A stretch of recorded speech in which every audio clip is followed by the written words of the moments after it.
அப்போஸ்தலர் தன்னுடைய காரியத்தை சொல்லும்போது, நல்ல போராட்டத்தை போராடினேன், ஓட்டத்தை முடித்தேன் என்கிறார். ஓட ஆரம்பிச்சதும் ஓடுகிறதும் பெருசல்ல, எந்த அளவுல ஓடி முடிக்கணுமோ அதை முடிக்கணும். அதுதான் ரொம்ப முக்கியமானது.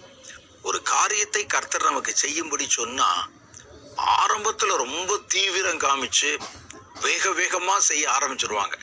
நமக்கே பாத்தீங்கன்னா, ஏ அப்பா எவ்வளவு சிரத்தை எடுத்து செய்யறாங்கன்னு இருக்கும். ஆனால் அந்த காரியத்தை தொடர்ந்து செய்ய மாட்டாங்க. செய்ய ஆரம்பிச்சு கொஞ்ச நாள் ஓடி அது அப்படியே குறைஞ்சு அந்த கர்த்தர் எதிர்பார்த்த அந்த முழுமையை நிறைவேற்றி முடிக்காம முடிச்சிருப்பாங்க. ஆனா மனிதனுடைய பார்வையில் என்னன்னு தெரியும், அவர் ஆண்டவருக்கு இதை செஞ்சாரே அதை செஞ்சாரேன்னு தெரியும். செய்தோம், செய்து முடித்தோமா என்பதுதான் பரலோகம் கேட்கிற கேள்வி.